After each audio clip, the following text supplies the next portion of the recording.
Hi, everyone. I hope everyone is faring well in this remote learning setting. Again, I'm from Deer Lake School District. I teach at, it is a little bit outside of Pittsburgh, north of Pittsburgh. And we have 4 schools, primary, intermediate, middle, and high school. I teach at Curtisville Primary Center, which is kindergarten through 2nd grades. There are 3 special ed teachers, and I am the life skills autistic support teacher. I have 7 students in my classroom with 2 to 3 paraprofessionals helping me throughout the day. Our district is a one-on-one technology school district, which is fantastic. Kindergarten through 3rd has iPads, and 4th through 12th have Chromebooks. However, the K through 3 population did not have access to the iPads at home, so that's something that we had to prepare for to send them all home. Our digital remote learning at Deer Lakes looks like a combination of live teaching, recorded sessions, learning apps such as IXL or Epic, as well as the older grades use Google Classroom, and the younger grades use SeeSaw. So when I first found out about remote learning, I was incredibly nervous. This was basically my face. I was trying to stay positive, but I did not know what to do. So I tried to figure it out by what resources were available to me. So in the beginning, I'm not sure if everyone was like this, but I got email after email after email about different resources that were available. There are agencies and companies that were reaching out and offering free sessions, and it was fantastic. But there were so many, and I immersed myself into it, tried to figure out what I wanted to do, but I wasn't sure what was going to happen. So I decided to stick to what I know. What do I have that I know? At least the basics. So one of the resources that I am semi-familiar with that they were offering online tools was Unique Learning System. If you're not familiar with this, it is a life skills based program that has functional academics. I had only used the paper versions, printing it all out, organizing it, doing hands-on types of things. However, there's online components to it. However, I did not feel that there was enough. It's very theme-based. Each month has a different theme. It might be animals, it might be holidays, and it's great, but there weren't enough practice activities to keep the kids engaged enough. Google Suite is something that my district has incorporated into our teaching a little bit more at the higher levels than at the lower levels. We have Chromebooks available to us, and we had been trained a little bit in some of the add-ons that Google offers or extensions. SeeSaw is something that my district also uses. It's not something that I have particularly used, but I was trained in it and I had played around with it a little bit. IXL is something else, is one of those learning apps that my district wasn't using, or I wasn't personally using, but my own children at home are using, and I found that it was wonderful for repetition. So I wanted to see if I could incorporate that. So I used Unique, SeeSaw, Google Slides, and IXL. Those are my primary 4 that I've been working with.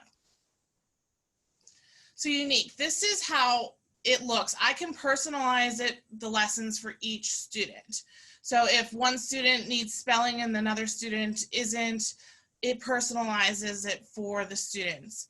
So everyone's is going to look different, but this is how, when they log on, this is how it looks to them. They have their books and whatever activities that they need to complete already in there and ready to go. The only problem with this was that some of the things are not necessarily interactive. Some are amazing and have errorless learner, and it's awesome, but some are just clicking on a letter and it's saying the letter. It's great, but it kind of becomes boring and the kids don't want to do it. So I've used a combination of this. Here's an example of one of my students using it at home on his iPad. So this is a sound activity where they're matching the sounds along with the letter. And it is errorless learning. It changes color if they get it right or wrong. It's really a great tool, and the interactive lessons are fantastic. As far as the books, I love the books and how they were theme-based, and I could make lots of different activities and think of lots of different things for it. But there wasn't the asking of the questions throughout that I wanted the students to have. So that's where Google Slides came into play. I use Unique and Google Slides to create lots of different activities. So I would take the stories from Unique and I would put them into a slideshow, and I would record myself reading it, or I would do a live activity. I did lots of live sessions with my Google Slides, and I was able to easily differentiate using this and create SeeSaw activities. All of our activities go through SeeSaw for the students, except for the learning apps that they have to go into. So here's just two quick pictures of some of the things that I've done. I've done a social story where I made a slideshow using just using a story, and each page was a different page, but then I'm talking about it during it. I put a mask on. I took the mask off to show that I was the same person. So we went through this whole social story about masks, and I was able to use the slideshow to go through and ask the questions, and I actually made slides in the middle of it to ask questions throughout as well. I've also put videos into, let me get a pointer, sorry. Put videos into slideshows in order to watch a video or introduce a story or a topic, and then we can ask questions throughout. This is how I kind of inputted different activities into everything I did. So I'll show you one of my story slideshows that I created.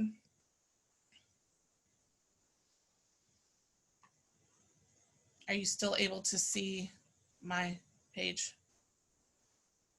Okay. So here's an example of one of my story slideshows. Again, this is a story from Unique. Let me see if it comes up. All right. So I broke up some of the stories into parts to make it easier for the students to understand specific things. So for this theme, it was about jobs. And so each different character had a different job. So I did one part per day, and then I was able to ask questions. So this is part 3. And so I would just introduce it. Today, we are going to learn about a different character and their job. The story's name is What Do You Do? And then part 3, I try to make it interactive and create different animations as well. So we would look back at the story, review the other characters that we talked about, and key points that Lee's dad and Ruby's mom works to earn money to buy. This is one of the key points in the story.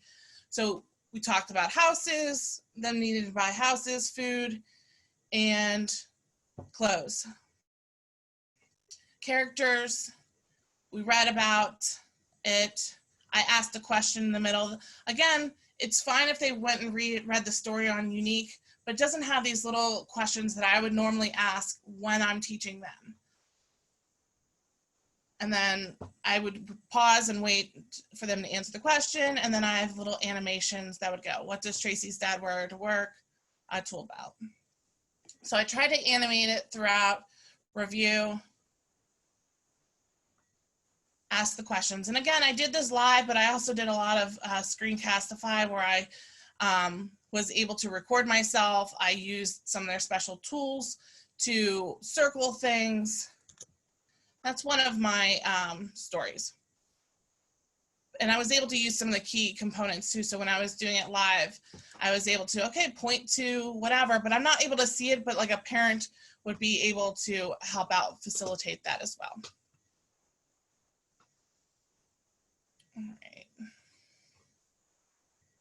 All right, here's an example of live lessons that I've done. This is actually connecting math. So I didn't know how to present this because they didn't have the workbooks at home. They didn't have things to look at. So I created slideshows for almost every live lesson that I do. It helped me to organize my lessons and go through the specific topics that I wanted to address. So here's an example of one of my higher students working on tens and ones. So I would say, what's this number? And he would tell me, and then I'd be say, how many tens or how many T's are in the tens place? And he would say 7, and I would click on it and come up. The T's would come up. Again, I animated, so when I clicked on it, they would come up. If he said the wrong number, I would click on it and then say, all right, let's count how many there would be. So that's one of the examples of one of my higher students. Again, this is the specific curriculum that I use at school. A lot, like I didn't use Unique a whole lot at school, but I was able to bring this one in at least. Here's another example of one of my other students' slideshows that we use. I tried to set it up similar to how I do my lessons in school. My students, a lot of my students are on the spectrum, and they need that quick learning activities. So a lot of flashcards, a lot of little breaks. So I try to set it up the same way. So here's an example. Every day I read the rules before we start a session. So I have the rules written out, and we go over all of these rules. I have a to-do list for the students. So as we go through or to introduce the lesson, I say, this is what we're going to do. We're going to do sight words, and then you can choose. And then we can do sentences, and then we choose. And numbers, and then we choose. And then we would start our lesson.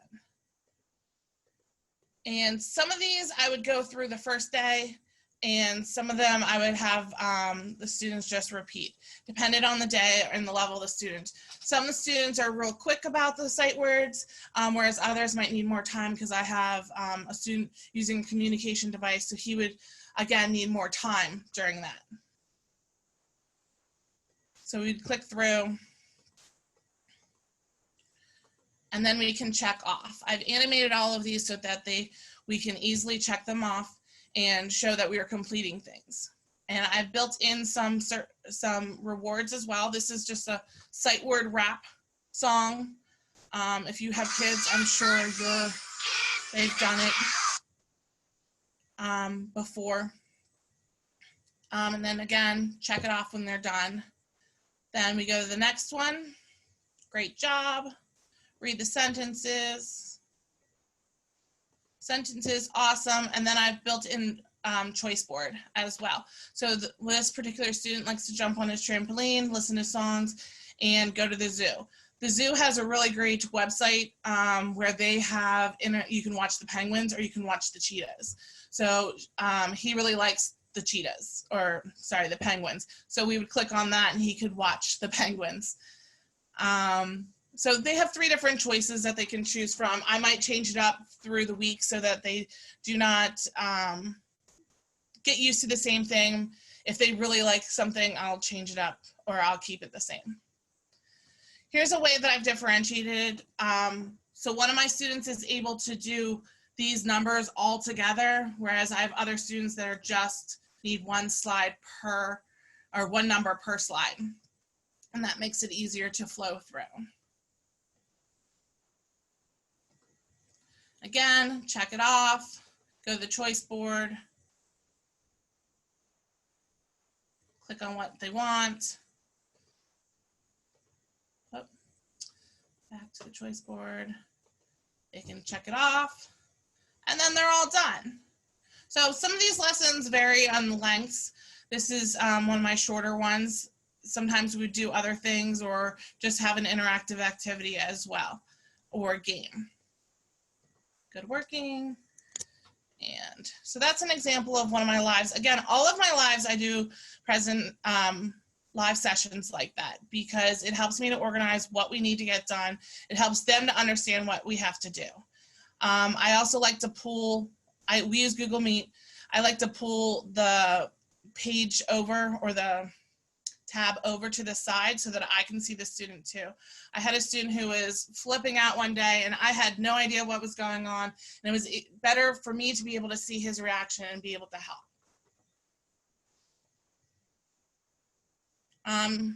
I wanted to just touch base on this very quickly. Differentiation with Google Slides, I feel, is super easy.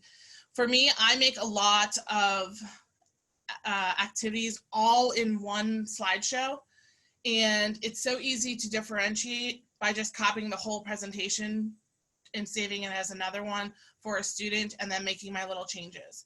If I have just one quick activity, then I might just duplicate a slide and have make the changes that way, and have a slideshow with different differentiations throughout. But I really feel like it's really easy to differentiate this way. It's easy to copy and it saves it right away. I cannot love Google enough that it saves it right away. So all of our things went through SeeSaw. So any video that I posted of me reading a story was posted in SeeSaw. But again, I wanted more interactive activities for them to manipulate things because I'm not there to manipulate them with them. So I also learned to create SeeSaw activities in order to go along with the theme of unique and reinforce the skills that we were learning in unique. So the pros of this, there are many, many amazing activities in SeeSaw. I can create my own, and it saves it into a portfolio. So once they complete it, they are able to, it saves it into something. So I can go back and look, we can see how they've progressed. There's ways to videotape them or they can videotape and record themselves doing an activity and save it right in there. So I can hear their thought process in there. Cons, sometimes creating items can be confusing at first. I had to take a lot of time to figure it out, but it is easy, and SeeSaw does have lots of professional development activities. Sometimes movement of items can be difficult during activities. I'm not sure who uses SeeSaw, but you know that sometimes you set a W up to this size, and by the end when they submit it, it's about this big. Because it doesn't lock the size. You can lock the item in place, but you cannot lock the size. If anyone has figured out a way to do that, please let me know. And not much that went along with unique. There was a few things from previous sessions or previous months, but nothing from this, not a whole lot that I wanted to use. So I had to create a lot of things. However, I was able to use some things, general things, letter naming, and those type of things to use. So I didn't have to create the wheel. Here are two things, and then I'll show you how I made a different activity that I used. This one here, the April 20th, is actually a template that I got off Teacher Pay Teacher. It's a simple checklist for my students. It made it easy for them to, okay, I have to do unique learning. All right, I checked it off. IXL, checked it off. SeeSaw, I did all of my activities. The chore chart I made, we were learning about jobs and helping out and earning money. And so I made a chore chart for all the kids.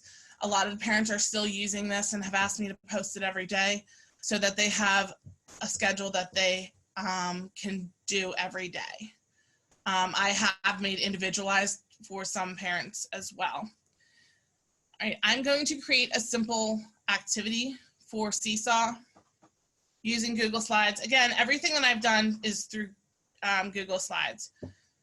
Again, it was the easiest way I could think. I would love to learn different ways as well.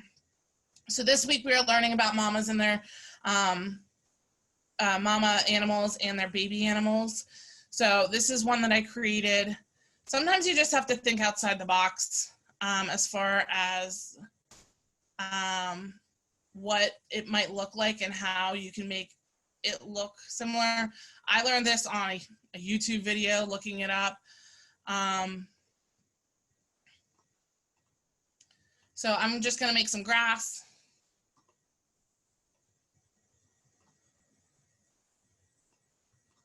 Color that green. And then I'm gonna make a little pond.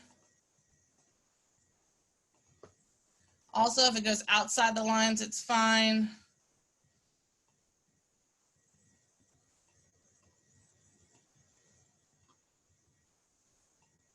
We're gonna change that to blue then.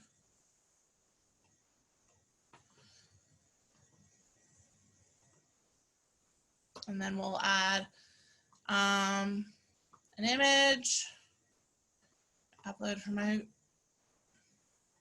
you can also look up things on the internet through Google. So we're gonna put a little mama duck on here.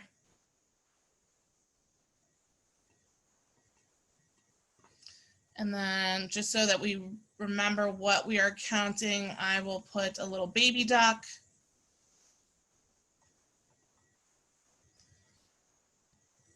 And I'll put more that they're actually counting in the SeeSaw activity.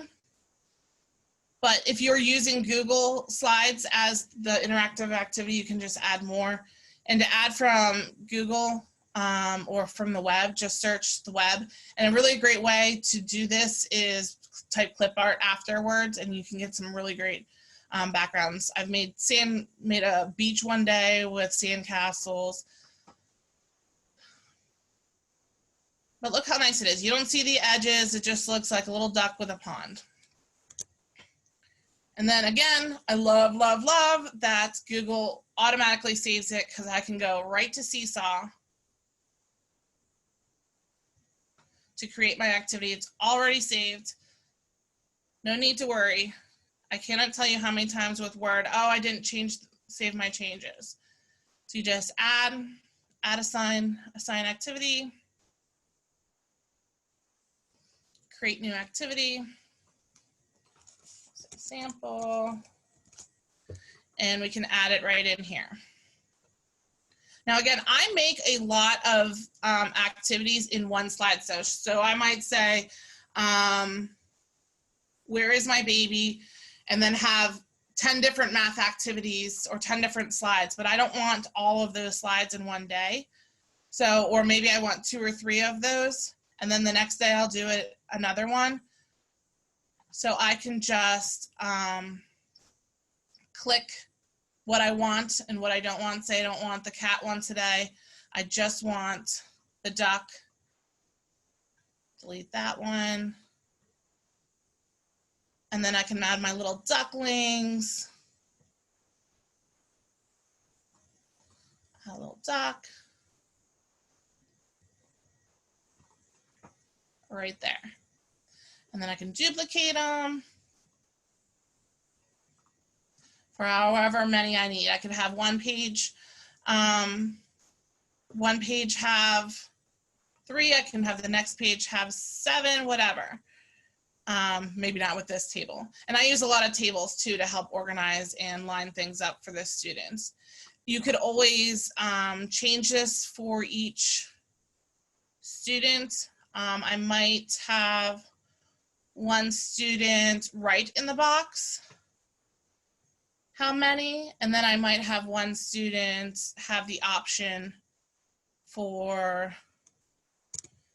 an errorless learning where I only give them the option of 3, or I might give them choices. And I can always change it, post this to it like this. I want an errorless choice for this one. I would type in my instructions. I can add voice instructions. I can have record myself doing the activity to show them what to do. And then I'll just save it. And if I wanted to differentiate it for another student, this is already saved. I can copy and edit the activity to change it. however I might need for a different student. If one student needs to write it out, if one student, they want to write the numbers in there, there's different ways that I can quickly and easily change the same activity to give them more practice. And then I would just assign them to each of the students. I typically schedule them out ahead of time. It's so much easier. So I'll do all my math activities. I'll schedule them out for different days in the beginning of the week. And also there is great organization. I can add them to collections. So I would add all of my activities that I am creating for this week into the May Unique 2020, or if I want a number ID, whatever it might be. Easy to organize what I'm using and to stockpile my activities.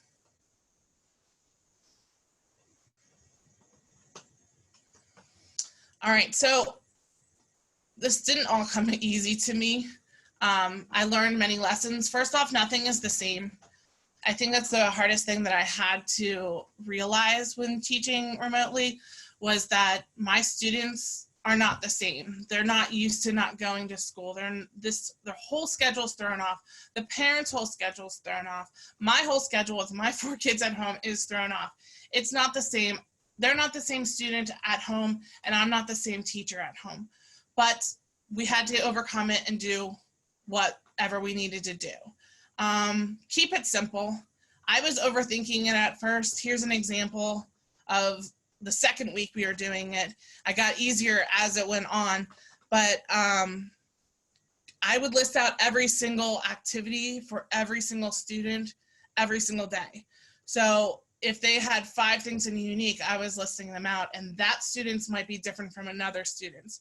So it made it a lot of extra work that I was putting into it that I didn't eventually need to do, I felt like. And then I moved to something much, much simpler, where it was easier for the parents and the kids to see how much they had to do and what they had to do without feeling overwhelmed. So this is, now I have 2 different versions of this schedule, and I keep it very general. They can look in SeeSaw and see what they have to do. I do list kind of generally what they have to do and how many they have to do.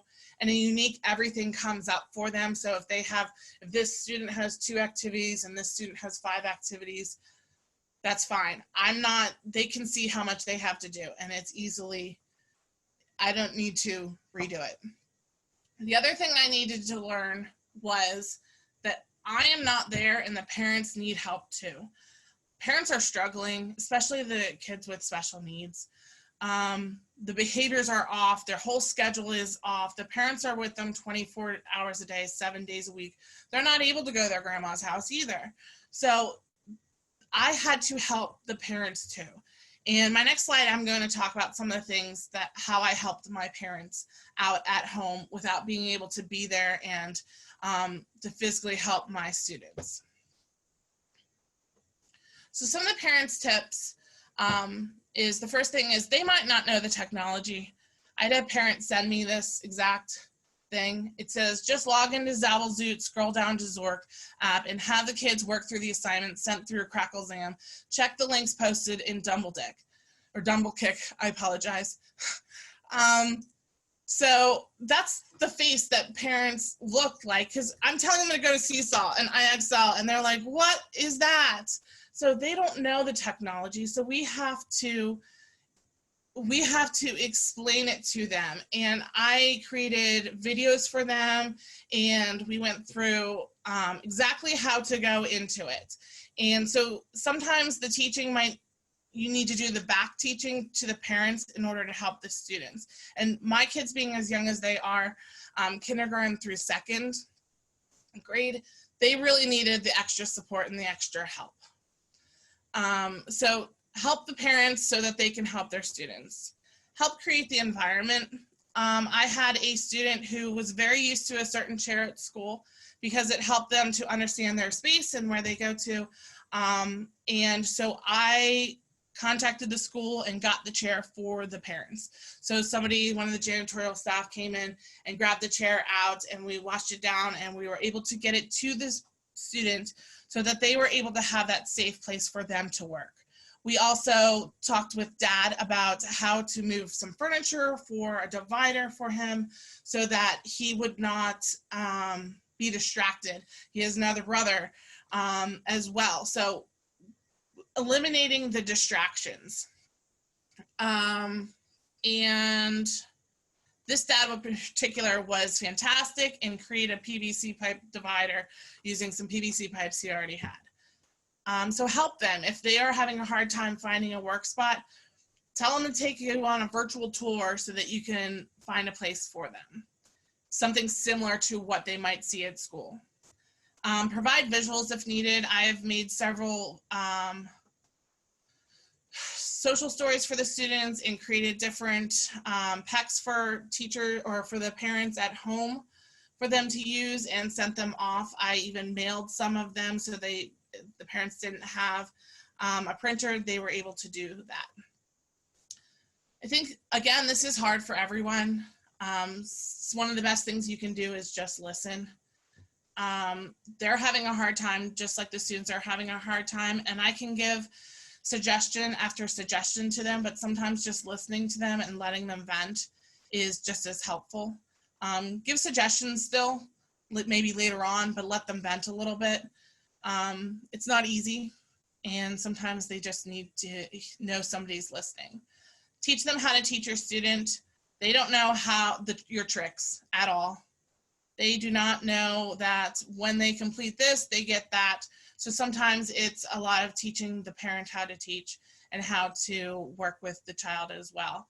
I had one parent who was just handing them sensory items throughout the whole thing instead of saying, hey, let's get him to do a task and then he gets that. A lot of first and then kind of teaching we did. And the last thing is to be flexible. If a parent isn't able to help a student in a day, or the student isn't able to get something done in a day, it's okay. They can get it done later. They can do it later. It's, again, a different environment for these students, and they're having a hard time. So the one thing I can say to the parent is be flexible. It's okay if they don't finish it all.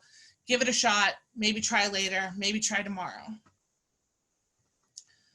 Practical tips that I found out is find resources to help you. Again, I'm the only life skills autistic support teacher in my building. So a lot of what the other special ed teachers are doing is not at my students' level. They might use some of the same stuff, but it's not what my students would need. So I had to reach out and find a place to help me. Some great resources I found were on Facebook, SeeSaw, Special Education, and teachers using Google Suite for Education. If you had a question, you posted it, and people had all kinds of different ideas to help out. I also scoured the internet and looked up YouTube videos as well. So find resources to help you. SeeSaw actually also has some really great professional development items too that I checked out a few of them. Next is to keep it simple, cut, paste, repeat. Easily differentiate using Google Slides. Don't reinvent the wheel. If you find something on Teacher Pay Teacher, it's okay. If somebody else shares something and it's similar to what you need, but not quite, you can always change it. There's lots of activities on SeeSaw that you can change. Just save it to your and edit, copy and edit. Easy enough. Plan, create, and schedule it out. I plan all of my weeks. So I write all my unique stuff, all my SeeSaw stuff, and all my IXL stuff that I'm scheduling out in a day for each day of the week. And then I schedule it out. As soon as I create that activity, I've scheduled it out. So I have all of next week and the following week stuff scheduled out. Not all of it scheduled out, but as I complete a activity, I schedule it out so that I know that it's done and I can chip away at everything that I have to do. Lastly, if you have paras that are available, use them. I'm center-based teaching during the school day normally, so we kind of created centers as well. And my paras, this is a picture of one of my paras working with my student, so they would get on live as well a few times a week to do those activities that we would normally be doing with them, such as journal writing or reviewing letters type things. So those are the tips I I'm sure there's many, many more that I could tell you. There's probably a million that you all could tell me as well. But those are the 4 things that I really can't reiterate enough. The next steps for me, I think, are to try different learning apps. I've used IXL. I'm able to put specific skills for them out on there, but I would like to try some other apps as well. I heard Happy Numbers is really great. If you have any other suggestions, I would love to hear them. Increase Google Meet capabilities. I'm still very sketchy on this sometimes. Sometimes the sound works, sometimes it doesn't. So it kind of, I would love to learn more about it. I would like to become Google certified. I'm not sure who on here might be Google certified. Tell me how hard it is. Maybe some professional development on Screentastify in order to hone my skills on recording my stories as well, and to find more interactive live platform to teach from. I would love to be able for the student to, click on a response on a slide and me be able to see them actually doing it. I think that would be a great activity for me and for my students to do. So those are my next steps. There's lots more to learn and improve from. I kept it simple, but I see the improvement. I see my kids learning and interacting, and it's great to see. It's great to see their progress from the beginning of this remote learning to now, where in the beginning they wouldn't sit down and I was running around their houses with an iPad in their hand, and now they're able to sit and work just like in the first day of school. And as you work through the year, it gets better. So these are my next steps. I hope you learned something. If you have anything to share or any tips, I would love it too.